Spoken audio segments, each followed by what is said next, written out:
For this example, we are going to use the completing the squared as part of the way to simplify before we do the quick substitution. The expression x squared minus 6x plus 34. To complete the squared, x squared minus 6x, leave them together and make some room in between before we add by 34. We're going to find the appropriate term to add in and take out to adjust it to be the complete square form. The complete square, recall if you have x minus y to the power second, which is x squared minus 2 times xy plus y squared.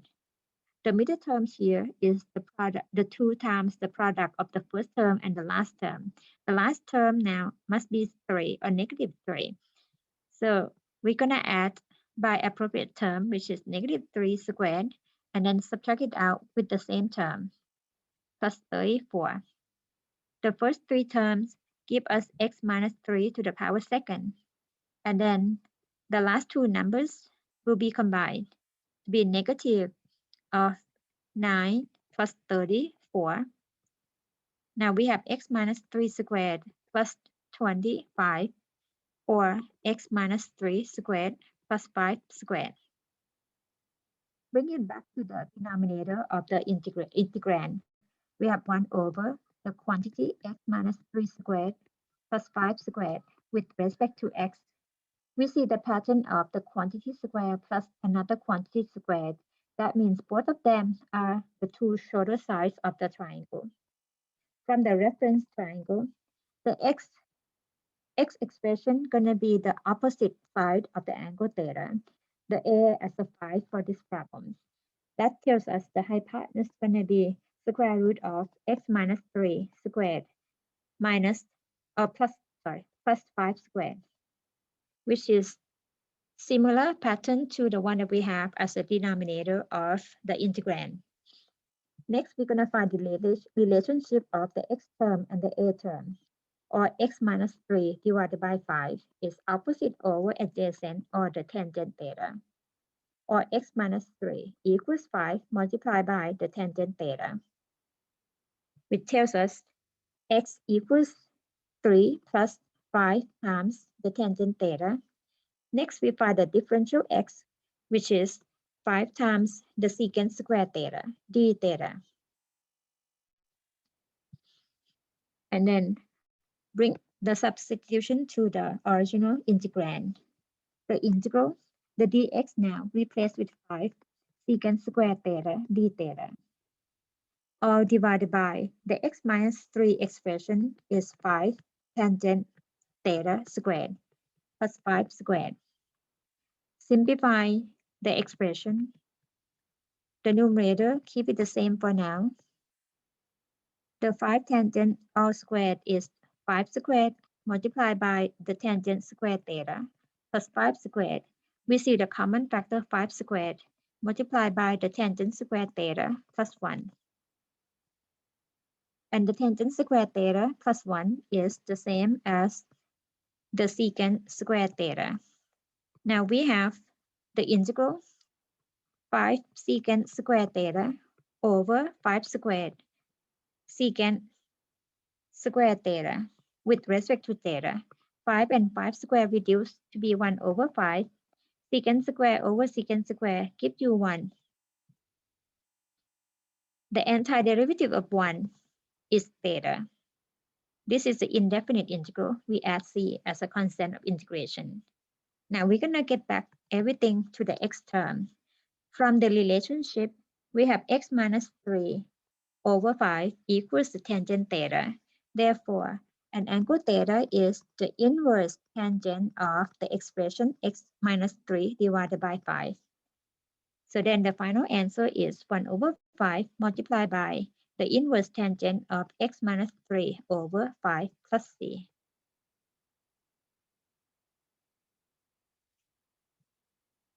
In this example, we have the definite integral from 1 to 2 of 1 over square root of 4x minus x squared with respect to x. We are going to use the completing square together with the trig sub. Let's start with the completing square of the 4x minus x squared. rearrange it in the order of the highest power. So negative x squared plus 4x. Factor negative 1 out to have negative times x squared minus 4x. And we're going to have to add appropriate term. After we add, we're going to take out the same term from the expression to maintain the equivalent value from the previous step. Recall negative 4x, or the middle term of the completing squared, is from the twice of the product of the first and the last term. Therefore, the last term is negative 2. So we're going to add by negative 2 to the power second. If you add, you're going to subtract with the same quantity. Now we have negative x squared minus 4x plus 4 minus 4. The first three terms here, we put them together, and it will form the complete squared. Negative 4 becomes plus 4. And we write it as negative the quantity x minus 2 squared plus 4, or 4 minus x minus 2 squared, which is 2 squared minus x minus 2 squared. Bring it back to the integrand. So we have integral from 1 to 2, 1 over the square root of 2 squared minus x minus 2 squared with respect to x. Our expression under the root is in the term of a squared minus the quantity involving x squared. When you have the difference, the first term, which is the a, must be the longest or the hypotenuse of the reference triangle. So a is the opposite. A is the hypotenuse, and a in this case is 2. And the expression x minus 2, quantity squared, that would be the opposite. So x minus 2 as the opposite.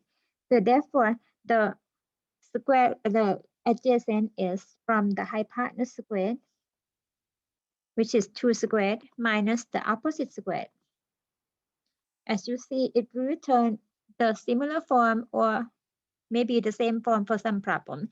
For this case, it's the same form as the denominator of the integrand. Now we're going to find the relationship of the x expression and the a. So x minus 2 divided by a, or x minus 2 over 2, which is the opposite over hypotenuse. That's from the sine function. We have x minus 2 equals 2 times sine theta, and x equals 2 plus 2 times sine theta. Find the differential x, which is 2 times cosine theta d theta. And next, start substitution the trig term and the differential into the original integrand. Omit lower limit, upper limit for now, again, to reduce the complication. So integral, the dx now replaced with 2 times cosine theta d theta, divided by square root 2 squared, which is 4, minus the quantity x minus 2, which is 2 times sine theta squared. Integral 2 cosine theta d theta, divided by square root 4 minus 4 sine squared theta. Integral 2 cosine theta d theta, or divided by square root. Under the square root, we have the common factor 4. So 4 times 1 minus sine squared theta. 1 minus sine squared theta is the same as cosine squared theta. The denominator now simplified to be 2 times cosine theta after we take the square root. 2 and 2 reduce, cosine reduce. We have the integral 1 d theta, or theta. And what is the theta in terms of x and the value a? From x minus 2 over 2 equals sine of theta. Therefore, the theta is the inverse sine of x minus 2 over 2. Get back to the x term. Now the theta is the inverse sine of x minus 2 over 2. and bring the lower limit, upper limit back to the problem. So x equals 1, x equals 2 as the lower and upper limit. Replace the upper limit. We get 2 minus 2 divided by 2 as the argument of the inverse sine, subtracted by the inverse sine of 1 minus 2 over 2, or the inverse sine of 0 minus the inverse sine of negative 1 over 2. For the inverse sine of 0, that is the angle 0, the inverse sine of negative 1 over 2, that angle must be in the fourth quadrant based on the restriction of the inverse trig function. And that will give us negative pi over 6. Therefore, the answer for this integration is pi over 6.